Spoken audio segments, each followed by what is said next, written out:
So lock ஸ்க்ரீனில் இருக்கும்போது phone வந்து நீங்கள் ஷேக் பண்ணிங்கனாலே வந்து டார்ச் வேக்கப் ஆகும். ஃபோனோட ஸ்க்ரீன் ஆஃபில் இருக்கப்போ நீங்கள் வந்து சீனை ட்ரா பண்ணிங்கனாலே போதும். Hey guys, welcome back. இந்த வீடியோவில் நம்ம வந்து iQ7ஓட software features and tips and tricks தான் பார்க்க போகிறோம். நீங்கள் நம்ம சேனலுக்கு இதான் ஃபஸ்ட் டைம் வந்திருக்கீங்கன்னா வீடியோ பாருங்கள், பார்த்துட்டு பிடிச்சிருந்தா மறக்காமல் சப்ஸ்கிரைப் பண்ணிக்கோங்க. iQ7ஓட அன்பாக்சிங் வீடியோ வந்து ஏற்கனவே நம்ம சேனலில் பண்ணியிருக்கோம். நீங்கள் அந்த வீடியோ பார்க்கல அப்படின்னா கீழே டிஸ்கிரிப்ஷனில் லிங்க் கொடுத்துருக்கேன், மறக்காமல் செக் பண்ணி பாருங்கள். இந்த iQ7க்கு வந்து நம்ம ஒரு ஸ்கின் அப்ளை பண்ணியிருக்கோம். இந்த ஸ்கின் வந்து கேஜெட்ஸ்லேருந்து ப்ரொவைட் பண்ணியிருக்காங்க.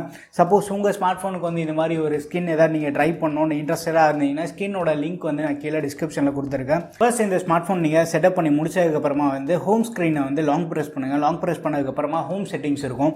இந்த ஹோம் செட்டிங்ஸ்குள்ளே போயிடுங்க. இங்கே வந்து ஹோம் ஸ்க்ரீன் ஸ்லைடிங் ஃபங்க்ஷன் இருக்கும். இது பை டிஃபால்ட்டாக வந்து குளோபல் சர்ச்சில் தான் இருக்கும். குளோபல் சர்ச்சில் நீங்கள் ஹோம் ஸ்க்ரீன்லேருந்து மேலேருந்து கீழே ஸ்வைப் பண்ணிங்கன்னா இந்த மாதிரி சர்ச் ஆப்ஷன் வந்துடும். இந்த சர்ச் ஆப்ஷன் நீங்கள் கிளிக் பண்ணதுக்கப்புறமா வந்து நம்ம இதுக்கு பர்மிஷன்லாம் கொடுக்குற மாதிரி இருக்கும். ஸோ இது கொஞ்சம் தலைவலியாக இருக்கும். நார்மலாக வந்து நம்ம ஸ்வைப் பண்ணோம் அப்படின்னா நோட்டிஃபிகேஷன் பேனல் எப்படி வருதுன்னு பார்த்தோன்னா ஹோம் ஸ்க்ரீன் வந்து லாங் ப்ரெஸ் பண்ணிவிட்டு ஹோம் செட்டிங்ஸ்குள்ளே போயிடுங்க. இந்த ஹோம் ஸ்க்ரீன் ஸ்லைடிங் ஃபங்க்ஷனில் வந்து நோட்டிஃபிகேஷன் சென்டர்னு கொடுங்க. ஒன்ஸ் நீங்கள் நோட்டிஃபிகேஷன் சென்டர் வந்து எனேபிள் பண்ணதுக்கப்புறமா மேலே வந்து நம்ம கீழே ஸ்வைப் பண்ணால் நோட்டிஃபிகேஷன் பேனல் வந்து ஓப்பன் ஆகும். இது ரொம்ப ஒரு யூஸ்ஃபுல்லான ஃபீச்சர், செக் பண்ணி பாருங்கள். அதுக்கப்புறமா வந்து நீங்கள் ஆப் ட்ராயர் ஓப்பன் பண்ணதுக்கப்புறமா இந்த ரெக்கமெண்டட் ஆப்ஸ் வந்து காட்டிகிட்டு இருக்கும். சில பேருக்கு வந்து இந்த ரெக்கமெண்டட் ஆப்ஸ் வந்து சுத்தமாக பிடிக்காது. இந்த ரெக்கமெண்டட் ஆப்ஸ் எப்படி டிசேபிள் பண்ணுறதுன்னு பார்த்தோன்னா ஹோம் செட்டிங்ஸ் போயிடுங்க. ஹோம் செட்டிங்ஸில் ஆப் ரெக்கமெண்டேஷன் பார்னு ஒரு ஆப்ஷன் கொடுத்துருப்பாங்க. அதை நீங்கள் டிசேபிள் பண்ணிட்டீங்கன்னா ஃபோனில் இருக்கக்கூடிய ஆப்ஸ் மட்டும்தான் வந்து மேலே டிஸ்பிளே ஆகும். ரெக்கமெண்டட் ஆப்ஸ் வந்து காட்டாது. அண்ட் இந்த ஸ்மார்ட் ஃபோனில் வந்து கால் ரெக்கார்டிங் எப்படி பண்ணுறதுன்னு சில பேருக்கு டவுட் இருக்கும். டயலர் ஓப்பன் பண்ணுறேங்க. டயலர் ஓப்பன் பண்ணதுக்கப்புறமா 3 டாட்டை கிளிக் பண்ணி கால் செட்டிங்ஸ் போயிடுங்க. கால் செட்டிங்ஸில் வந்து ரெக்கார்ட் செட்டிங்ஸ் இருக்கும். இந்த ரெக்கார்ட் செட்டிங்ஸில் வந்து ரெக்கார்ட் ஆல் கால்ஸ் ஆட்டோமேட்டிக்லி கொடுத்துட்டீங்கன்னா உங்களுக்கு வரக்கூடிய இன்கமிங் கால்ஸ், நீங்கள் பண்ணக்கூடிய அவுட் கோயிங் கால்ஸ் எல்லாமே வந்து கால் ரெக்கார்ட் ஆக ஸ்டார்ட் ஆகிடும். சப்போஸ் நீங்கள் மேனுவலாக ரெக்கார்ட் பண்ணணும்னு நினச்சிங்கன்னா ஏதாச்சும் ஒரு நம்பருக்கு கால் பண்ணிட்டு இந்த ரெக்கார்டை நீங்கள் செலக்ட் பண்ணிட்டீங்க அப்படின்னாலே வந்து கால் ரெக்கார்டிங் ஸ்டார்ட் ஆகிடும். ஸோ இந்த மெத்தட் யூஸ் பண்ணி வந்து நீங்கள் கால் ரெக்கார்ட் பண்ணிக்கலாம். அண்ட் ரீசெண்ட் ஆப்ஸ் வந்து நீங்கள் கிளியர் பண்ணாலுமே வந்து பர்டிகுலர் ஆப்ஸ் வந்து கிளியர் ஆகக்கூடாதுன்னு நினச்சிங்கன்னா அந்த ரீசெண்ட் ஆப்ஸ் வந்து நீங்கள் லாக் பண்ணி வச்சுக்கலாம். ரீசெண்ட் ஆப்ஸ் போயிட்டு அதுக்கப்புறமா வந்து இங்கே 2 ஐஃபோன் மாதிரி கொடுத்துருப்பாங்க. இதை செலக்ட் பண்ணிவிட்டு ஸோ நீங்கள் கிளியர் பண்ணாலுமே வந்து அந்த ஆப் வந்து க்ளோஸ் ஆகாது.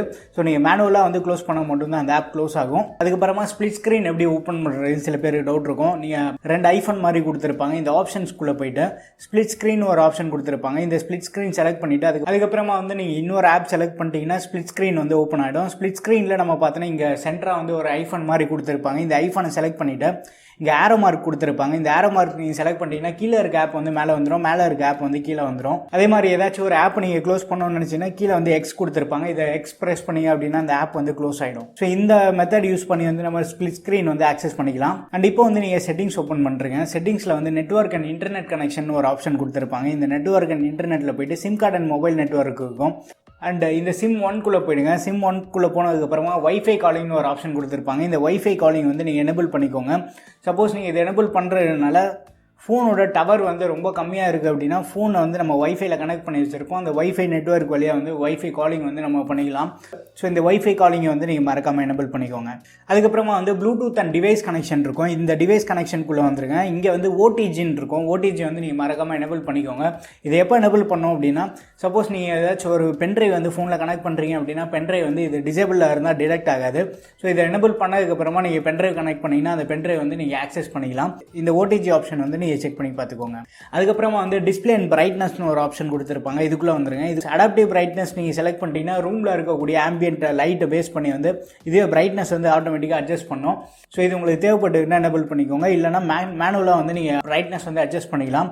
ஐ ப்ரொடக்ஷன் வந்து நீங்கள் ஆன் பண்ணிட்டீங்க அப்படின்னா லோ லைட்டில் நீங்கள் ஃபோன் யூஸ் பண்ணும்போது ஸ்க்ரீனோட கலர் டெம்பரேச்சர் வந்து இன்னும் கொஞ்சம் வார்மர் டோனுக்கு வரும். வார்மர் டோனுக்கு வரதுனால ஐக்கு வந்து அந்தளவுக்கு ஸ்ட்ரெயின் அதிகமாக இருக்காது. ஸோ இந்த ஐ ப்ரொடக்ஷனுக்குள்ளே வந்துட்டு இதோட இன்டென்சிட்டி கூட வந்து நீங்கள் அட்ஜஸ்ட் பண்ணிக்கலாம். இன்டென்சிட்டி அதிகமாக வச்சுட்டிங்க அப்படின்னா ஸ்க்ரீன் வந்து ப்ளூ லைட் ரொம்ப கம்மியாக எமிட் பண்ணும். இதனால் ஐ ஸ்ட்ரெயின் வந்து கம்மியாக இருக்கும். இதை கஸ்டம் கூட பண்ணிக்கலாம். சன்செட் டு சன்ரைஸ் கொடுத்துட்டீங்க அப்படின்னா ஈவினிங் டைமில் மட்டும் அதுவே ஆட்டோமேட்டிக்காக எனேபிள் ஆகிடும். ஸோ இதை வந்து நீங்கள் செக் பண்ணி பாருங்கள். அதுக்கப்புறமா வந்து டார்க் தீம்னு ஒரு ஆப்ஷன் கொடுத்துருக்காங்க. இந்த ஸ்மார்ட் ஃபோனில் வந்து அமோலட் டிஸ்பிளே யூஸ் பண்ணியிருக்காங்க. அமோலட் டிஸ்பிளே இருக்கிறதுனால பிளாக் வால் பேப்பர்ஸ் நீங்கள் எங்கெல்லாம் செட் பண்ணுறீங்களோ அந்த இடம் எல்லாமே வந்து கம்ப்ளீட்டாக வந்து டயோட் ஆஃப் ஆகிடும். ஸோ டயோட் ஆஃப் ஆகிறதுனால பிளாக் இருக்க இடம் எல்லாமே வந்து இன்னும் கொஞ்சம் ஒரு பியூரான எக்ஸ்பீரியன்ஸ் நம்மளுக்கு கிடைக்கும். அது மட்டும் இல்லாமல் அந்த பிளாக் இருக்க இடத்துல வந்து பவர் கன்செப்ஷன் இருக்குது அது உங்களுக்கு. ஸோ இதனால் வந்து நம்மளுக்கு பேட்டரி லைஃப் வந்து கொஞ்சம் பெட்டராக இருக்கும். டார்க் தீம் உங்களுக்கு தேவைப்பட்டதுன்னா எனபிள் பண்ணிக்கோங்க. லோ லைட்டில் யூஸ் பண்ணுறதுக்கும் வந்து நல்லாயிருக்கும். அதுக்கப்புறமா வந்து ஸ்க்ரீன் டைம் அவுட்னு ஒரு ஆப்ஷன் இருக்குது. உங்களுக்கு தேவையான டைம் வந்து நீங்கள் செலக்ட் பண்ணிட்டீங்க அப்படின்னா, இப்போ நான் 30 செகண்ட் செலக்ட் பண்ணியிருக்கேன். 30 செகண்ட்ஸ் வந்து நான் ஃபோனோட ஸ்க்ரீன் ஆன் பண்ணல அப்படின்னா ஸ்க்ரீன் வந்து ஆஃப் ஆகிடும். ஸோ இது வந்து நீங்கள் செக் பண்ணி பாருங்கள். ஸ்க்ரீன் கலர்ஸ்னு ஒரு ஆப்ஷன் இருக்குது. இந்த ஸ்க்ரீன் கலர்ஸ்குள்ளே போயிட்டு பை டிஃபால்ட்டாக வந்து ஸ்டாண்டர்ட் மோடில் தான் இருக்குது. இதுவே வந்து ப்ரொஃபஷனல் அண்ட் பிரைட் மோட்னு இருக்குது. ப்ரொஃபஷனல் மோட் நீங்கள் போனீங்கன்னா ஸ்க்ரீன் கொஞ்சம் வார்ம் டோனாக உங்களுக்கு தெரியும். இங்கே வந்து கலர் டெம்பரேச்சர் கூட வந்து நம்ம மேனுவலாக அந்த இன்டென்சிட்டி வந்து அட்ஜஸ்ட் பண்ணிக்கலாம். ஸோ இந்த கலர் மோட் வந்து நீங்கள் ஸ்டாண்டர்டில் செட் பண்ணிட்டீங்கன்னா ஸ்க்ரீன் வந்து கொஞ்சம் ஒரு கூலர் டோனுக்கு தெரியும். பிரைட் நீங்கள் வச்சிட்டீங்க அப்படின்னா இன்னும் கொஞ்சம் நல்லா பிரைட்டராக தெரியும். உங்களுக்கு எந்த மோட் செட் ஆகுதுன்னு பார்த்துட்டு அதுக்கேற்ற மாதிரி வந்து நீங்கள் அட்ஜஸ்ட் பண்ணிக்கோங்க. அதுக்கப்புறமா வந்து ஸ்டேட்டஸ் பார்னு ஒரு ஆப்ஷன் இருக்குது. ஸ்டேட்டஸ் பாரில் போயிட்டு டிஸ்பிளே ரியல் டைம் நெட்வொர்க் ஸ்பீட்னு இருக்குது. இதை நீங்கள் எனபிள் பண்ணிக்கோங்க. எனபிள் பண்ணுறதுனால நமக்கு வந்து மேலே அந்த ட்ரான்ஸ்ஃபர் ரேட், இன்டர்நெட்டோட ட்ரான்ஸ்ஃபர் ரேட் வந்து நம்மளுக்கு டிஸ்பிளே ஆகும். ஸோ இது வந்து நீங்கள் செக் பண்ணி பாருங்கள். பேட்டரி பர்சன்டேஜ் நீங்கள் எனபிள் பண்ணிட்டீங்கன்னா பேட்டரி எவ்வளோ % இருக்குன்னு சொல்லிட்டு நம்மளுக்கு இங்கே காட்டும். அதுக்கப்புறமா வந்து ஸ்க்ரீன் ரெஃப்ரெஷ் ரேட்னு இருக்குது. ஸ்க்ரீன் ரெஃப்ரெஷ் ரேட்டில் போயிட்டுனா பை டிஃபால்ட்டாக வந்து ஸ்மார்ட் ஸ்விட்சில் இருக்கும். ஸ்மார்ட் ஸ்விட்ச்னா உங்களுக்கு கண்டென்ட் பேஸ் பண்ணி ஸ்க்ரீனோட ரெஃப்ரெஷ் ரேட் வந்து சேஞ்ச் ஆகிட்டு இருக்கும். நீங்கள் வந்து 60 Hz வச்சுட்டீங்க அப்படின்னா ஸ்க்ரீன் வந்து நீங்கள் லைட்டாக ஸ்க்ரால் பண்ணும்போது அந்தளவுக்கு ஸ்மூத்னஸ் இருக்காது. 120 Hz நீங்கள் செட் பண்ணிட்டீங்க அப்படின்னா அது கம்ப்ளீட்டாக வந்து 120 Hzலேயே இருக்கும். ஸ்மூத்னஸ் உங்களுக்கு பெட்டராக இருக்கும். பட் பேட்டரி வந்து கொஞ்சம் அதிகமாகவே கன்சியூம் ஆகும். ஸோ இது வந்து ஸ்மார்ட் ஸ்விட்சில் வச்சுட்டிங்கன்னா கண்டென்ட் பேஸ் பண்ணி அதுவே வந்து சேஞ்ச் பண்ணிகிட்டு இருக்கும். இது வந்து நல்லா ஃபைன் டியூன்டாக இருக்குது. செக் பண்ணி பாருங்கள். அதுக்கப்புறமா வந்து லோ பிரைட்னஸ் ஆன்டி ஃப்ளிக்கர்னு ஒரு ஆப்ஷன் கொடுத்துருக்காங்க. இதை நீங்கள் எனபிள் பண்ணுறதுனால லோ லைட்டில் ஃபோன் நீங்கள் யூஸ் பண்ணும்போது டிஸ்பிளேயோட ஃப்ளிக்கர் வந்து ரொம்ப கம்மியாக இருக்கும். ஸோ இதனால் வந்து ஐக்கு வந்து ஸ்ட்ரெயின் அந்தளவுக்கு இருக்காது. இதையும் வந்து நீங்கள் செக் பண்ணி பாருங்கள். அண்ட் லாக் ஸ்க்ரீன் அண்ட் வால்பேப்பர்னு ஒரு ஆப்ஷன் இருக்கும். இதுக்குள்ளே வந்துருங்க. இதுக்குள்ளே வந்து அதுக்கப்புறமா ஆல்வேஸ் ஆன் டிஸ்பிளே இருக்கும். ஆல்வேஸ் ஆன் டிஸ்பிளே வந்து நீங்கள் எனபிள் பண்ணிக்கோங்க. ஒன்ஸ் நீங்கள் எனபிள் பண்ணதுக்கப்புறமா நம்ம கிளாக் ஃபேஸஸ் கூட வந்து இதில் நிறைய இருக்குது. நிறைய கிளாக் ஃபேஸஸ் வந்து நம்ம சேஞ்ச் பண்ணிக்கலாம். அண்ட் இந்த ஆல்வேஸ் ஆன் டிஸ்பிளே நம்ம கஸ்டமைஸ் பண்ணலாம். டிஸ்பிளே மூவ்னு ஒரு ஆப்ஷன் இருக்குது. Move the phone slightly to டிஸ்பிளேன்னு இருக்குது. இதை நீங்கள் செலக்ட் பண்ணிட்டீங்க அப்படின்னா ஃபோன் வந்து ஆஃபில் இருக்கும். அந்த டைம் வந்து நீங்கள் டச் பண்ணாலோ இல்லை ஃபோனை வந்து லைட்டாக மூவ் பண்ணாலோ வந்து ஆல்வேஸ் ஆன் டிஸ்பிளே வந்து நம்மளுக்கு டிஸ்பிளே ஆகும். அதே வந்து ஷெட்யூல் டிஸ்பிளே கொடுத்துட்டிங்கன்னா நீங்கள் எந்த டைம் ஷெட்யூல் பண்ணுறீங்களோ அந்த டைம் மட்டும்தான் வந்து ஆல்வேஸ் ஆன் டிஸ்பிளே ஒர்க் ஆகும். டிஸ்பிளே ஆல் டே நீங்கள் கொடுத்துட்டீங்க அப்படின்னா ஸ்க்ரீனை வந்து நீங்கள் சுவிச் ஆஃப் பண்ணதுக்கப்புறமா ஆல்வேஸ் ஆன் டிஸ்பிளே வந்து ஆன்லேயே இருக்கும் நமக்கு.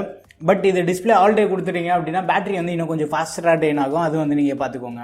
அண்ட் ஆல்வேஸ் ஆன் டிஸ்பிளேல நோட்டிஃபிகேஷன் ஒரு ஆப்ஷன் இருக்கும். ஃபோனு மெசேஜ் உங்களுக்கு எதாவது காலிங் அண்ட் மெசேஜ் எதாவது வந்தது அப்படின்னா நம்ம ஆல்வேஸ் ஆன் டிஸ்பிளேலேயே வந்து இது எல்லாத்தையும் செக் பண்ணி பார்த்துக்கலாம். ஸோ இது வந்து உங்களுக்கு தேவைப்படுதுன்னா எனபிள் பண்ணிக்கோங்க. அண்ட் இப்போ செட்டிங்ஸில் வந்து டைனமிக் எஃபெக்ட்னு ஒரு ஆப்ஷன் இருக்கும். இதுக்குள்ளே வந்துருங்க. ஆம்பியன்ட் லைட் எஃபெக்ட்குள்ளே போனீங்கன்னா ஆல்வேஸ் ஆன் டிஸ்பிளே அப்படின்னு ஒரு ஆப்ஷன் கொடுத்துருக்காங்க. அதுக்கப்புறமா வந்து ஆன் ஸ்க்ரீன் டிஸ்பிளேன்னு இருக்குது. ஸோ ஃபஸ்ட் ஆப்ஷன் நீங்கள் எனபிள் பண்ணிங்கன்னா சப்போஸ் உங்களுக்கு வந்து ஏதாவது ஒரு நோட்டிஃபிகேஷன் வருது அப்படின்னா ஆல்வேஸ் ஆன் டிஸ்பிளேலேருந்து ஒரு அனிமேஷன் எஃபெக்ட் காட்டும். இது உங்களுக்கு தேவைப்படுதுன்னா நீங்கள் எனபிள் பண்ணிக்கலாம். ஆன் ஸ்க்ரீன் டிஸ்பிளே நீங்கள் எனபிள் பண்ணுறதுனால சப்போஸ் உங்களுக்கு ஏதாவது ஒரு கால் வருது அப்படின்னா உங்களுக்கு வந்து அந்த லைட்டிங் எஃபெக்ட் வந்து காட்டும். இந்த லைட் எஃபெக்ட் ஃபார் இன்கமிங் கால்ஸ்க்குள்ளே போயிட்டு உங்களுக்கு எந்த மாதிரி எஃபெக்ட் எட்ஜ் எஃபெக்ட் தேவைப்படுதோ அதை வந்து நீங்கள் செலக்ட் பண்ணிக்கலாம். So light effect for incoming கால்ஸ்க்குள்ளே போயிட்டு அதுக்கப்புறமா வந்து இங்கே விட்த்துன்னு ஒரு ஆப்ஷன் கொடுத்துருப்பாங்க. இந்த விட்த்து வந்து கூட நீங்கள் சேஞ்ச் பண்ணிக்கலாம். ரொம்ப உங்களுக்கு வைடாக வேணும் அப்படின்னு நினச்சிங்கன்னா நீங்கள் இது வந்து ஃபுல்லாக செலக்ட் பண்ணிட்டீங்க அப்படின்னா அந்த எட்ஜ் லைட்டிங்கோட எஃபெக்ட் வந்து கொஞ்சம் பெருசாக இருக்கும். ஸோ இது உங்களுக்கு எப்படி கன்வீனியண்ட்டாக இருக்கோ நீங்கள் பார்த்து செலக்ட் பண்ணிக்கோங்க. அதுக்கப்புறமா வந்து டைனமிக் எஃபெக்ட்டில் வந்து unlock and enter home screen animation இருக்குது. பை டிஃபால்ட்டாக வந்து நீங்கள் ஃபோனை அன்லாக் பண்ணி ஹோம் ஸ்க்ரீனுக்கு வரும்போது எந்த ஒரு அனிமேஷன் இருக்காது. இதை செலக்ட் பண்ணிட்டு அப்படியே கொடுத்துட்டீங்க அப்படின்னா ஃபோனை அன்லாக் பண்ணிவிட்டு ஹோம் ஸ்க்ரீன் வரும்போது ஒரு சின்ன அனிமேஷன் மாதிரி உங்களுக்கு காட்டும். இது தேவைப்படுதுன்னா நீங்கள் எனபிள் பண்ணிக்கோங்க. அதுக்கப்புறமா வந்து ஃபிங்கர் பிரிண்ட் ஐகான் அனிமேஷன் இருக்கும். ஃபிங்கர் பிரிண்ட் வந்து உங்களுக்கு எந்த மாதிரி அனிமேஷன் தேவைப்படுதுன்னு நீங்கள் பாருங்கள். பார்த்துட்டு வந்து இங்கேயே வந்து நீங்கள் செலக்ட் பண்ணிக்கலாம். ஸோ உங்களுக்கு எந்த மாதிரி அனிமேஷன் உங்களுக்கு தேவைப்படுதோ அதை வந்து நீங்கள் பார்த்து செலக்ட் பண்ணிட்டு அப்படியே கொடுத்துருங்க. அதே மாதிரி வந்து ஃபிங்கர் பிரிண்ட் ரெகக்னிஷன் அனிமேஷன் ஒன்று இருக்குது. சப்போஸ் நீங்கள் வந்து ஃபிங்கர் பிரிண்ட் வச்சு அன்லாக் பண்ணி உள்ளே வரும்போது ஒரு அனிமேஷன் காட்டும். ஸோ அந்த அனிமேஷன் தான் இது. ஸோ இது வந்து உங்களுக்கு எப்படி தேவைன்னு பார்த்துட்டு நீங்கள் அதை செலக்ட் பண்ணிக்கலாம். And continue playing animation after unlocking நீங்கள் எனபிள் பண்ணிட்டீங்க அப்படின்னா ஃபிங்கர் பிரிண்ட் அன்லாக் பண்ணிட்டு உள்ளே வரும்போது கூட அந்த அனிமேஷன் வந்து நம்மளுக்கு காட்டும். உங்களுக்கு தேவைப்படுதுன்னா இதை எனபிள் பண்ணிக்கோங்க. ஃபேஷியல் ரெகக்னிஷன் அனிமேஷன் கூட இதே தான். ஃபேஷியல் அன்லாக் பண்ணிவிட்டு ஸோ ஃபேஸ் அன்லாக் யூஸ் பண்ணும்போது உங்களுக்கு எந்த அனிமேஷன் வந்து மேலே காட்டணும்னு சொல்லிட்டு அந்த அனிமேஷனோட ஃபேஸ் வந்து நீங்கள் செலக்ட் பண்ணிக்கலாம். ஸோ இந்த ஆப்ஷனை வந்து நம்மளுக்கு தராங்க. அதுக்கப்புறமா வந்து சவுண்டுன்னு ஒரு ஆப்ஷன் இருக்குது. இந்த சவுண்ட்குள்ளே போயிடுங்க. சவுண்ட்குள்ளே போனதுக்கப்புறமா ஸோ உங்களுக்கு வரக்கூடிய கால்ஸுக்கு எல்லாமே வந்து வைப்ரேட் ஆகணும்னு நினச்சிங்கன்னா வைப்ரேட் ஃபார் கால்ஸ் வந்து நீங்கள் செலக்ட் பண்ணிக்கலாம். ஆல்வேஸ் வைப்ரேட் கொடுத்தீங்கன்னா வரக்கூடிய இன்கமிங் கால்ஸ் எல்லாமே வந்து வைப்ரேட் ஆகும். ஸோ இது உங்களுக்கு எப்படி தேவைப்படுதோ அப்படியே வந்து நீங்கள் சூஸ் பண்ணிக்கோங்க. அண்ட் மற்ற சவுண்ட் எஃபெக்ட்லாம் உங்களுக்கு தேவைப்பட்டதுன்னா நீங்கள் பாருங்கள், டயல் பேட் டோன் சவுண்ட் வந்து உங்களுக்கு தேவையான்னு பாருங்கள். டயல் பேட் டோன் சவுண்ட்னா நம்ம ஏதாச்சும் ஒரு நம்பர் டயல் பண்ணும்போது அந்த சவுண்டு கேட்கும். அந்த சவுண்டு உங்களுக்கு தேவைப்பட்டதுன்னா நீங்கள் எனேபிள் பண்ணிக்கோங்க. ஸ்க்ரீன் லாக்கிங் சவுண்டு வந்து இருக்குது. ஸ்க்ரீன் லாக்கிங் சவுண்டு உங்களுக்கு தேவைப்படுதுன்னா யூஸ் பண்ணிக்கோங்க. அதுக்கப்புறமா வந்து டச் சவுண்டு, நீங்கள் ஃபோனில் ஏதாவது டச் பண்ணும்போது வந்து சவுண்டு வரும். ஸோ இந்த சவுண்ட் எஃபெக்ட் எல்லாமே வந்து உங்களுக்கு எந்த சவுண்ட் எஃபெக்ட் தேவை, எது தேவையில்லையோன்னு நீங்கள் பார்த்துட்டு சூஸ் பண்ணிக்கோங்க. டச் வைப்ரேஷன் நீங்கள் எனேபிள் பண்ணீங்க அப்படின்னா நீங்கள் டச் பண்ணும்போது வந்து அந்த ஹாப்டிக் ஃபீட்பேக் உங்களால் ஃபீல் பண்ண முடியும். ஸோ அது வந்து பாருங்கள். அதுக்கப்புறமா வந்து இந்த ஸ்மார்ட் ஃபோனில் எக்ஸ்டெண்டட் ரேம் சப்போர்ட்டும் இருக்குது. ஸோ செட்டிங்ஸில் வந்து ரேம் அண்ட் ஸ்டோரேஜ் ஸ்பேஸ்க்குள்ளே போயிடுங்க. ஸ்டோரேஜ் ஸ்பேஸ்க்குள்ளே போனதுக்கப்புறமா ரேம்னு ஒரு ஆப்ஷன் இருக்கும். இந்த ஸ்மார்ட் ஃபோன் வந்து பை டிஃபால்ட்டாக இப்போ நம்மகிட்ட இருக்கிறது வந்து 8GB ரேம் வேரியன்ட். சப்போஸ் உங்களுக்கு வந்து அந்த 8GB இல்லாமல் எக்ஸ்ட்ரா ஒரு 3GB ரேம் தேவைப்படுதுன்னா ஸோ இந்த எக்ஸ்டெண்டட் ரேம் வந்து நீங்கள் எனேபிள் பண்ணிக்கோங்க. எனேபிள் பண்ணுறதுனால உங்களுக்கு வந்து இன்டர்னல் ஸ்டோரேஜ்லேருந்து எக்ஸ்ட்ரா ஒரு 3GB ரேம் வந்து அலோகேட் பண்ணி கொடுக்கும். ஸோ இது உங்களுக்கு தேவைப்படுதுன்னா யூஸ் பண்ணிக்கோங்க. அதுக்கப்புறமா செட்டிங்ஸில் வந்து அல்ட்ரா கேம் மோட்னு ஒரு ஆப்ஷன் இருக்குது. இந்த அல்ட்ரா கேம் மோட்குள்ளே வந்துருங்க. கேம் சைட் பார் வந்து உங்களுக்கு தேவைப்படுதான்னு பாருங்கள். ஸோ கேம் சைட் பார் வந்து நீங்கள் எனேபிள் பண்ணிக்கோங்க. அண்ட் இங்கே வந்து மியூட் நோட்டிஃபிகேஷன் நீங்கள் எனேபிள் பண்ணிட்டீங்க அப்படின்னா கேம் விளையாடும் போது உங்களுக்கு எந்த ஒரு நோட்டிஃபிகேஷன் வந்தாலுமே வந்து உங்களுக்கு டிஸ்பிளே பாப்அப் ஆகாது. ஸோ எல்லா நோட்டிஃபிகேஷனுமே வந்து மியூட் ஆகிடும். கேமிங் வந்து நீங்கள் அதிகமாக ப்ளே பண்ணுற மாதிரி இருந்தீங்கன்னா அல்ட்ரா கேம் மோட் வந்து நீங்கள் எனேபிள் பண்ணிக்கோங்க. அதுக்கப்புறமா ஃபோனோட ஸ்க்ரீனை வந்து நீங்கள் லெஃப்ட் ஸ்வைப் பண்ணிங்கன்னா ஜோவி ஹோம் வரும். ஜோவி ஹோம் உங்களுக்கு தேவையில்லை, எனக்கு கூகுள் கார்ட்ஸ் தேவை அப்படின்னு நீங்கள் நினச்சிங்கன்னா ஜோவி ஹோமில் வந்து நார்மல் ரெக்கமெண்டேஷன் ப்ளஸ் நீங்கள் ஃபோனை எப்படிலாம் யூஸ் பண்ணுறீங்க அந்த மாதிரி யூசேஜ் டீட்டெயில்ஸ் எல்லாமே வந்து நம்மளுக்கு காட்டும். அண்ட் ஜோவி ஹோம் உங்களுக்கு தேவையில்லைன்னு நினச்சிங்கன்னா நீங்கள் கூகுள் கார்ட்ஸை கூட எனேபிள் பண்ணிக்கலாம். இங்கே வந்து ஒரு சின்ன ஆரோ மார்க் மாதிரி கொடுத்துருக்காங்க. இதை நீங்கள் செலக்ட் பண்ணிட்டீங்கன்னா கூகுள் கார்ட்ஸ் வந்து உங்களுக்கு டிஸ்பிளே ஆகும். ஸோ உங்களுக்கு தேவைப்படக்கூடிய நியூஸ் எல்லாமே வந்து நீங்கள் லெஃப்ட் ஸ்வைப் பண்ணிவிட்டு இங்கே வந்து கூகுள் கார்ட்ஸில் செக் பண்ணி பார்த்துக்கலாம். நீங்கள் வந்து ஜோவி ஹோம்லேயே கம்ஃபர்டபுளாக இருக்கீங்க அப்படின்னா ஜோவி ஹோமில் இருக்கக்கூடிய நம்ம அந்த ரெக்கமெண்டேஷனை வந்து நம்ம கஸ்டமைஸ் பண்ணிக்கலாம். ஸோ செட்டிங்ஸ் ஓப்பன் பண்ணிட்டு செட்டிங்ஸில் வந்து ஜோவி ஹோம் இருக்கும். ஸோ எந்த ஆப்ஷன்ஸ்லாம் உங்களுக்கு தேவைப்படுதுன்னு பார்த்துட்டு அதை வந்து நீங்கள் மேலே டாப்பில் கொண்டு போயிடலாம். எது உங்களுக்கு தேவையில்லையோ அதை ஸோ இங்கே மைனஸ் மாதிரி ஒரு ஆப்ஷன் கொடுத்துருப்பாங்க. அதை நீங்கள் செலக்ட் பண்ணிட்டீங்க அப்படின்னா அந்த ஆப்ஷன் வந்து கீழே போயிடும். ஸோ அந்த ரெக்கமெண்டேஷன் வந்து நம்மளுக்கு காட்டாது. அதுக்கப்புறம் வந்து ஷார்ட்கட்ஸ் அண்ட் ஆக்சசபிலிட்டின்னு ஒரு ஆப்ஷன் இருக்கும். இதுக்குள்ளே வந்துருங்க. இதுக்குள்ளே வந்து எஸ் கேப்சர்னு இருக்கும். பட் டிஃபால்ட்டாக வந்து நம்ம இந்த ஸ்மார்ட் ஃபோனில் ஸ்க்ரீன்ஷாட் எப்படி எடுக்கிறதுன்னு பார்த்தோன்னா மேலே வந்து கீழே நம்ம ஒரு 3 ஃபிங்கர் ஸ்வைப் பண்ணோம் அப்படின்னா ஸ்க்ரீன்ஷாட் வந்து எடுத்துக்கலாம். அதே மாதிரி வந்து நீங்கள் ஏதாச்சும் ஒரு ஆப் வந்து ஸ்ப்ளிட் ஸ்க்ரீனாக வந்து குயிக்காக ஓப்பன் பண்ணணும்னு நினச்சிங்கன்னா அந்த ஆப்பில் வந்து 3 ஃபிங்கர் வந்து மேலே நீங்கள் கொண்டு போனீங்கனாலே வந்து ஸ்ப்ளிட் ஸ்க்ரீன் ஓப்பன் ஆகிடும். ஸ்மார்ட் மோஷனுக்குள்ளே வந்துட்டு smart turn on off screen இருக்குது. இதுக்குள்ளே வந்துருங்க. ரைஸ் டு வேக் நீங்கள் எனேபிள் பண்ணுங்கள். Rise to wake, double tap to வேக்லாம் இருக்குது. ரைஸ் டு வேக் நீங்கள் எனேபிள் பண்ணுறதுனால ஃபோனோட ஸ்க்ரீன் ஆஃபில் இருக்கும்போது லைட்டாக வந்து நம்ம ஃபோனை ஷேக் பண்ணாலே வந்து வேக்கப் ஆகிடும். ஸோ இதுக்காக இந்த ரைஸ் டு வேக் வந்து நம்மளுக்கு ஹெல்ப் ஆகும். டபுள் டேப் டு வேக் நீங்கள் எனேபிள் பண்ணிட்டீங்கன்னா ஃபோனோட ஸ்க்ரீன் வந்து ஆஃபில் இருக்கும்போது நம்ம ஸ்க்ரீனை டபுள் டேப் பண்ணால் வந்து வேக்கப் ஆகிடும். ஃபோனோட ஸ்க்ரீன் ஆனில் இருக்கப்போ நீங்கள் டபுள் டேப் பண்ணிங்கனாலே வந்து ஸ்க்ரீன் ஆஃப் ஆகும். ஸோ இதெல்லாமே வந்து உங்களுக்கு தேவைப்பட்டதுன்னா எனேபிள் பண்ணிக்கோங்க. ஸோ ஸ்மார்ட் வேக்னு ஒரு ஆப்ஷன் கொடுத்துருக்காங்க. இதெல்லாமே வந்து கெஸ்டர் கண்ட்ரோலில் ஒர்க் ஆகும். ஸோ ஸ்வைப் அப் டு அன்லாக்னு ஒரு ஆப்ஷன் கொடுத்துருக்காங்க. லாக் ஸ்க்ரீனில் வந்து நீங்கள் மேலே கீழேருந்து மேலே நீங்கள் சும்மா ஸ்வைப் பண்ணிங்கனாலே போதும் ஃபோன் வந்து அன்லாக் ஆகிடும். அதே மாதிரி வந்து swipe down to take a photo இருக்குது. நீங்கள் மேலேருந்து கீழே சும்மா ஸ்வைப் பண்ணிங்கனாலே வந்து கேமரா ஆப் வந்து நமக்கு ஓப்பன் ஆகும். ஸோ ட்ரா சீ டு டைலர்னு இருக்குது. இதை நீங்கள் எனேபிள் பண்ணிட்டீங்கன்னா ஃபோனோட ஸ்க்ரீன் ஆஃபில் இருக்கப்போ நீங்கள் வந்து சீனை ட்ரா பண்ணிங்கனாலே போதும் டைலர் வந்து ஓப்பன் ஆகிடும். அதே மாதிரி வந்து M2 play music, E2 launch browser, இந்த மாதிரி சில ஆப்ஷன்ஸ் எல்லாமே இருக்குது. இது ஸ்க்ரீன் ஆஃபில் இருந்து நீங்கள் குயிக்காக ஆக்சஸ் பண்ணுறதுக்கான இந்த ஃபீச்சர்ஸ் வந்து நீங்கள் யூஸ் பண்ணிக்கலாம். உங்களுக்கு தேவைப்படுதுன்னா இதெல்லாம் எனேபிள் பண்ணிக்கோங்க. அதுக்கப்புறமா வந்து ஸ்மார்ட் கால்னு ஒரு ஆப்ஷன் இருக்குது. ஸ்மார்ட் கால் நீங்கள் எனேபிள் பண்ணிட்டீங்கன்னா நீங்கள் ஏதாச்சும் ஒரு கான்டாக்டை செலக்ட் பண்ணிவிட்டு காது கிட்ட எடுத்துகிட்டு போனாலே வந்து ஆட்டோமேட்டிக்காக அந்த நம்பருக்கு வந்து கால் போயிடும். ஸ்மார்ட் கால் உங்களுக்கு தேவைப்படுதுன்னா எனேபிள் பண்ணிக்கோங்க. ஸ்மார்ட் ஆன்சர் நீங்கள் செலக்ட் பண்ணிட்டீங்கன்னா இன்கமிங் உங்களுக்கு ஒரு கால் வருதுன்னா அந்த காலை வந்து நீங்கள் டேரெக்டாக போய் அட்டன் பண்ணணுன்ற அவசியம் இல்லை. நீங்கள் இந்த ஸ்மார்ட் ஆன்சர் எனேபிள் பண்ணிவிட்டு காது கிட்ட எடுத்துகிட்டு போனாலே வந்து கால் வந்து ஆட்டோமேட்டிக்காக ஆன்சர் ஆகிடும். ஸ்மார்ட் சுவிட்ச் நீங்கள் செலக்ட் பண்ணுறதுனால சப்போஸ் உங்கள் ஃபோன் வந்து நீங்கள் ஸ்பீக்கர் வழியாக கால் பேசிகிட்டு இருக்கப்போ நீங்கள் ஃபோனை வந்து காது கிட்ட எடுத்துகிட்டு வந்தாலே வந்து இயர்பீஸ்க்கு வந்துடும் அந்த கால். ஸோ இதெல்லாமே வந்து உங்களுக்கு தேவைப்படுதுன்னா எனேபிள் பண்ணிக்கோங்க. அதே மாதிரி வந்து ஸ்மார்ட் மியூட் ஒரு ஆப்ஷன் கொடுத்துருக்காங்க. கால் வரும்போது வந்து நீங்கள் ஸ்க்ரீன் மேலே வந்து கையை வச்சு கவர் பண்ணிட்டீங்கனாலே போதும் அந்த கால் வந்து மியூட் ஆகிடும். ஸோ இந்த ஆப்ஷன்லாம் உங்களுக்கு தேவைப்படுதா பாருங்கள். அதுக்கப்புறமா வந்து shake to turn on flash light இருக்குது. ஸோ லாக் ஸ்க்ரீனில் இருக்கும்போது ஃபோன் வந்து நீங்கள் ஷேக் பண்ணிங்கனாலே வந்து டார்ச் வேக்கப் ஆகும். ஸோ இந்த ஃப்ளாஷ் லைட் உங்களுக்கு தேவைப்படுதுன்னா நீங்கள் எனேபிள் பண்ணிக்கோங்க. அதுக்கப்புறமா வந்து இந்த ஷார்ட்கட்ஸ் அண்ட் ஆக்சசிபிலிட்டியில் ஈஸி டச்னு ஒரு ஆப்ஷன் இருக்கும். ஈஸி டச் நீங்கள் எனேபிள் பண்ணிட்டீங்கன்னா குயிக் பால் வந்து நமக்கு ஓப்பன் ஆகும். இந்த குயிக் பால் நீங்கள் யூஸ் பண்ணாத டைம் வந்து ஸ்க்ரீன் கார்னரில் எங்கேயாச்சும் இருக்கும். ஸோ இது எந்த கார்னருக்கு வேணாலும் வந்து நீங்கள் கொண்டு போயிடலாம். ஸோ இதை நம்ம செலக்ட் பண்ணுறதுனால வந்து ஸ்க்ரீன்ஷாட் எடுத்துக்கலாம், கால்குலேட்டர் ஓப்பன் பண்ணுறது, ஸ்க்ரீன் ரெக்கார்ட் பண்ணுறது, குயிக்காக நீங்கள் பண்ண வேண்டிய டாஸ்க் எல்லாத்தையும் வந்து நம்ம இங்கே செலக்ட் பண்ணிவிட்டு இந்த குயிக் பால் யூஸ் பண்ணிக்கலாம். இந்த குயிக் பால் வந்து உங்களுக்கு தேவைப்படுதுன்னா யூஸ் பண்ணிக்கோங்க. அதுக்கப்புறமா வந்து ஃப்ளாஷ் லைட் நோட்டிஃபிகேஷன் இருக்குது. உங்களுக்கு வரக்கூடிய இன்கமிங் கால்ஸ் அண்ட் மெசேஜஸ்க்கு வந்து நீங்கள் ஃப்ளாஷ் லைட் வழியாக நோட்டிஃபிகேஷன் வேணும் அப்படின்னு நினச்சிங்கன்னா நீங்கள் செலக்ட் பண்ணிக்கலாம். இதை டிசேபிள் பண்ணிட்டீங்க அப்படின்னா ஃப்ளாஷ் லைட் நோட்டிஃபிகேஷன் இருக்குது. அதை எனபிள் பண்ணிங்கன்னா உங்களுக்கு கால்ஸ் ஆர் மெசேஜ் எது வந்தாலுமே வந்து ஃப்ளாஷ் லைட் அடிச்சிட்டு இருக்கும். ஸோ இது வந்து நீங்கள் பார்த்துக்கோங்க.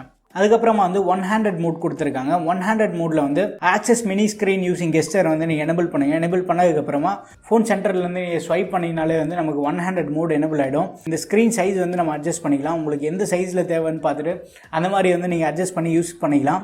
ஸோ இந்த 100 மோட் உங்களுக்கு தேவைப்படுதுன்னா யூஸ் பண்ணிக்கோங்க, இல்லைனா டிசேபிள் பண்ணிக்கலாம். அதுக்கப்புறமா வந்து ஆக்சசிபிலிட்டின்னு ஒரு ஆப்ஷன் இருக்குது. இந்த ஆக்சசிபிலிட்டி செட்டிங்ஸ்குள்ளே வந்துருக்கேன். இதுக்குள்ளே வந்து பவர் பட்டன் என் கால்ஸ் நீங்கள் எனபிள் பண்ணிங்கன்னா ஃபோன் கால் வந்து நீங்கள் பேசி முடிச்சதுக்கப்புறமா பவர் பட்டனை நீங்கள் ப்ரெஸ் பண்ணி அந்த கால் வந்து கட் ஆகிடும். ஸோ இது உங்களுக்கு தேவைப்படுதுன்னா யூஸ் பண்ணி பாருங்கள். அதுக்கப்புறமா வந்து ஆக்சசிபிலிட்டி மெனு இருக்குது. ஆக்சசிபிலிட்டி மெனு நீங்கள் எனபிள் பண்ணி அலோவ் கொடுத்துருங்க. அலோவ் கொடுத்துட்டிங்கன்னா கீழே வந்து ஒரு குட்டி பையன் வந்துடும். இந்த குட்டி பையன் வந்து அதுக்கப்புறமா நீங்கள் இங்கே வந்து குயிக்காக ஆக்சஸ் பண்ணிக்கலாம். வால்யூம் அப் டவுன் இந்த மாதிரி நீங்கள் குயிக்காக ஆக்சஸ் பண்ணக்கூடிய ஆப்ஷன்ஸ் எல்லாத்தையும் வந்து நீங்கள் இங்கேருந்து ஆக்சஸ் பண்ணிக்கலாம். ஸோ இந்த ஆக்சசிபிலிட்டி மெனு வந்து உங்களுக்கு தேவையில்லைன்னு நினச்சிங்கன்னா இதை டிசேபிள் பண்ணிக்கலாம். அண்ட் இப்போ வந்து செட்டிங்ஸில் சிஸ்டம்னு ஒரு ஆப்ஷன் இருக்கும். இந்த சிஸ்டம்குள்ளே வந்துருங்க.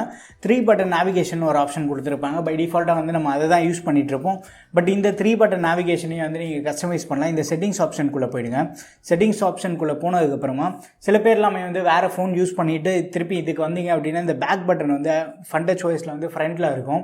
ஸோ இது சில பேருக்கு கொஞ்சம் அன்கம்ஃபர்டபுளாக இருக்கும். இதை வந்து நம்ம கஸ்டமைஸும் பண்ணிக்கலாம். செகண்ட் ஆப்ஷன் நீங்கள் செலக்ட் பண்ணிட்டீங்க அப்படின்னா பேக் பட்டன் வந்து லாஸ்ட்டில் வந்துடும். ரீசெண்ட் ஆப்ஸ் வந்து நம்மளுக்கு ஃப்ரண்ட்டில் வந்துடும். ஸோ இது உங்களுக்கு எப்படி தேவைன்னு பார்த்து நீங்கள் சூஸ் பண்ணிக்கோங்க. அதே மாதிரி வந்து ஐகானோட பேட்டர்ன் கூட வந்து நம்ம சேஞ்ச் பண்ணிக்கலாம். ஐகான் பேட்டர்ன் கீழே வந்து உங்களுக்கு கொஞ்சம் டார்க்கராக தெரியணும் அப்படின்னு நினச்சிங்கன்னா செகண்ட் ஆப்ஷன் வந்து நீங்கள் சூஸ் பண்ணிக்கலாம். அதே வந்து இந்த 3 பட்டன் நேவிகேஷன் எனக்கு தேவையில்லை, கெஸ்டர் நேவிகேஷன் நீங்கள் பார்க்குற மாதிரி இருந்தீங்கன்னா கெஸ்டர் வந்து நீங்கள் செலக்ட் பண்ணிக்கலாம். கெஸ்டர் செலக்ட் பண்ணிட்டு கீழே ஒரு குட்டி பார் மாதிரி இருக்கும். இந்த பார் கூட உங்களுக்கு தேவையில்லைன்னு நினச்சிங்கன்னா ஹைட் பாட்டம் பார் நீங்கள் செலக்ட் பண்ணிட்டீங்கன்னா அந்த பாட்டம் பார் கூட வந்து ஹைட் ஆகிடும். இது எப்படி நம்ம யூஸ் பண்ணுறதுன்னு பார்த்தீங்கன்னா கீழே வந்து நீங்கள் மேலே ஸ்வைப் பண்ணீங்க அப்படின்னா ஹோம் ஸ்க்ரீனுக்கு வந்துடும். சப்போஸ் ஏதாச்சும் ஒரு ஆப்லேருந்து நீங்கள் ரைட்லேருந்து லெஃப்ட் ஸ்வைப் பண்ணாலோ லெஃப்ட்லேருந்து ரைட் ஸ்வைப் பண்ணாலுமே வந்து அந்த ஆப்லேருந்து பேக் வந்துடலாம். அண்ட் ஏதாச்சும் ஒரு ஆப்லேருந்து கீழேருந்து மேலே நீங்கள் சிங்கிள் ஸ்வைப் பண்ணிங்கன்னா ஹோம் ஸ்க்ரீனுக்கு வந்துடும். இது உங்களுக்கு எப்படி தேவையோ பார்த்துட்டு நீங்கள் சூஸ் பண்ணிக்கோங்க. அண்ட் இப்போ வந்து நீங்கள் ஹோம் ஸ்க்ரீன் வந்துருக்கோம். ஹோம் ஸ்க்ரீனில் வந்து ஐ மேனேஜர் இருக்கும். இல்லைனா ஆப் ட்ராயர்லேயே வந்து நீங்கள் போய் பார்த்தீங்கன்னா ஐ மேனேஜர் ஆப்ஷன் கொடுத்துருப்பாங்க. இந்த ஐ மேனேஜருக்குள்ளே வந்துட்டு யூட்டிலிட்டி டூல்ஸ்னு ஒரு ஆப்ஷன் கொடுத்துருப்பாங்க. ஆப் என்கிரிப்ஷனுக்குள்ளே போயிட்டு இதுக்கு ஒரு பாஸ்வேர்ட் செட் பண்ணுற மாதிரி இருக்கும். அண்ட் இந்த ஆப் என்கிரிப்ஷனில் வந்து உங்களுக்கு எந்த ஆப் எல்லாமே வந்து லாக் பண்ணி வைக்கணுமோ அந்த ஆப் வந்து நீங்கள் செலக்ட் பண்ணிக்கலாம். ஒன்ஸ் நீங்கள் அந்த ஆப்பை செலக்ட் பண்ணதுக்கப்புறமா நம்ம அந்த ஆப் ஓப்பன் பண்ணும்போது வந்து பாஸ்வேர்ட் கேட்கும். ஸோ ஃபன் டச் ஓஎஸில் வந்து இந்த ஆப் என்கிரிப்ஷன் தான் வந்து ஆப் லாக்கு. இது உங்களுக்கு தேவைப்படுதுன்னா யூஸ் பண்ணிக்கோங்க. அதுக்கப்புறமா வந்து ஹைட் ஆப் இருக்குது. ஹைட் ஆப் வந்து நீங்கள் செலக்ட் பண்ணிட்டீங்க அப்படின்னா நான் இப்போ வந்து டெய்லி ஹேண்ட் செலக்ட் பண்ணுறேன். டெய்லி ஹேண்ட் செலக்ட் பண்ணதுக்கப்புறமா நமக்கு இங்கே ஆப் ட்ராயரில் வந்து அந்த டெய்லி ஹேண்ட்டு காட்டாது. ஸோ இங்கே வந்து வியூ ஹிடன் ஆப்ஸ்குள்ளே போயிட்டு நம்ம வந்து ஹிடன் ஆப்ஸ் என்னெல்லாம் இருக்கோ அதை வந்து நம்ம பார்த்துக்கலாம். அதுக்கப்புறமா வந்து கீழே சிஸ்டம் டூல்ஸ்னு ஒரு ஆப்ஷன் இருக்கும். இந்த சிஸ்டம் டூல்ஸில் வந்து ஆப் க்ளோனை வந்து நீங்கள் எனபிள் பண்ணிக்கலாம். ஒன்ஸ் நீங்கள் ஆப் க்ளோனை வந்து எனபிள் பண்ணிட்டீங்கன்னா உங்களுக்கு வந்து டூவல் ஆப்ஸ் வந்து ஓப்பன் ஆகும். இப்போ நம்ம வந்து ஸ்னாப்சாட் எனபிள் பண்ணியிருக்கோம். இங்கே பாட்டமில் வந்து ரெட் கலர் பார் ஒன்று கொடுத்துருப்பாங்க. இந்த ரெட் கலர் பார் இருக்கிறது தான் வந்து அந்த செகண்டாக நம்ம க்ளோன் பண்ண ஆப்பு. சப்போஸ் நீங்கள் வந்து 2 ஆப்பாக யூஸ் பண்ணணும்னு நினச்சிங்கன்னா இந்த மெத்தட் வந்து நீங்கள் யூஸ் பண்ணிக்கலாம். அடுத்து வந்து நோட்டிஃபிகேஷன் பேனல் மேலே வந்து கீழே ஸ்வைப் பண்ணுங்க. கீழே ஸ்வைப் பண்ணதுக்கப்புறமா ரெக்கார்ட் ஸ்க்ரீன் இருக்கும். இந்த ரெக்கார்ட் ஸ்க்ரீன் எனபிள் பண்ணிட்டு ஸ்க்ரீனை வந்து நீங்கள் ரெக்கார்ட் பண்ணிக்கலாம். ஸ்க்ரீன் ரெக்கார்டர் வந்து நம்மளுக்கு இங்கே நோட்டிஃபிகேஷன் பேனல்லேயே வந்து ஈஸியாக குயிக்காக ஆக்சஸ் பண்ணுற மாதிரி கொடுத்துருக்காங்க. ஸோ இதை வந்து நீங்கள் யூஸ் பண்ணிக்கலாம். அண்ட் இந்த IQ7ஓட software features and tips and tricks எல்லாமே வந்து உங்களுக்கு கண்டிப்பாக பிடிச்சிருக்கோன்னு நினைக்கிறேன். வீடியோ பிடிச்சிருந்தா லைக் பண்ணுங்கள். இன்னும் நம்ம சேனலுக்கு நீங்கள் சப்ஸ்கிரைப் பண்ணனா மறக்காமல் சப்ஸ்கிரைப் பண்ணிக்கோங்க. அண்ட் இந்த ஸ்மார்ட் ஃபோன் வந்து நீங்கள் யாராச்சும் பர்ச்சேஸ் பண்ணுற ஐடியாவில் இருந்தீங்கன்னா ஸ்மார்ட் ஃபோனோட பெஸ்ட் பை லிங்க் வந்து நான் கீழே டிஸ்கிரிப்ஷனில் கொடுத்துருக்கேன். நம்ம சேனலோட அஃபிலியேட் லிங்க் தான் அது. நீங்கள் அதையும் வந்து யூஸ் பண்ணிக்கலாம். அடுத்த ஒரு வீடியோவில் சந்திப்போம். பை.